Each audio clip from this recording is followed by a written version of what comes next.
దళిత వర్గాన్ని, అట్టడుగ వర్గాన్ని, బీసీ వర్గాన్ని, మైనార్టీ వర్గాన్ని పైకి తీసుకురావాలని, వాళ్ళు సొంత వాళ్ళ కాళ్ళ మీద వాళ్ళు నిలబడాలని దళిత బంధాన్ని 10 లక్షలు ఇస్తే కాంగ్రెస్ పార్టీ వచ్చి 10 లక్షలన్నా కేసీఆర్ ఇస్తుంది, 12 లక్షలు ఇస్తామన్నారు.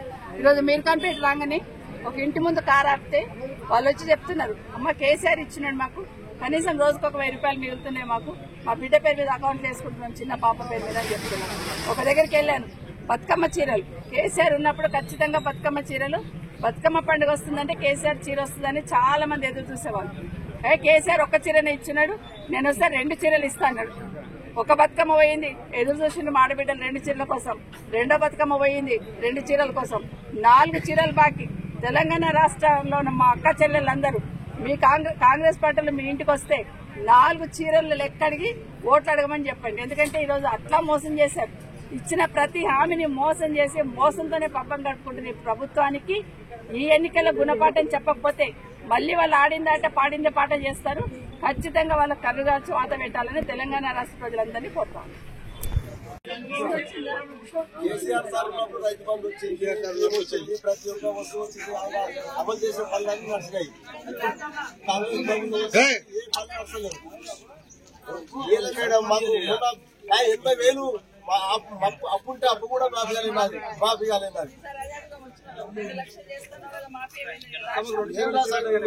బతుకమ్మ సీరియల్ లేవు, ఏ సీరియల్ లేవు. కేసీఆర్ ఇట్లా సీరియల్ ఉన్నాయి కానీ బతుకమ్మ సీరియల్ లేవు, ఏ సీరియల్ ఇచ్చినా అని చెప్పి పేరే ఉన్నది. ప్రతి ఒక్కరిని ఇచ్చినని చెప్పుకుంటూ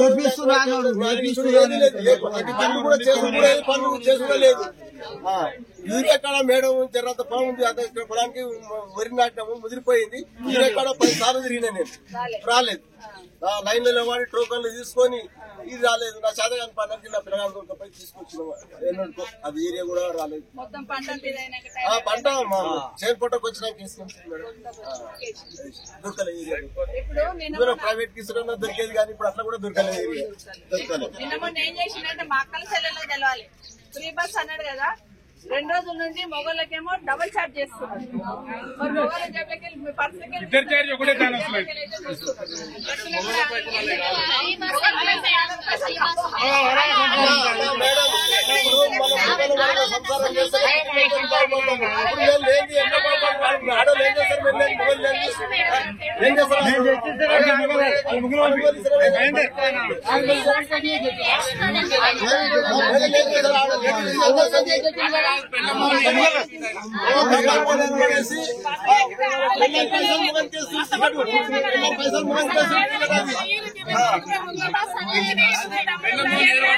పైసలు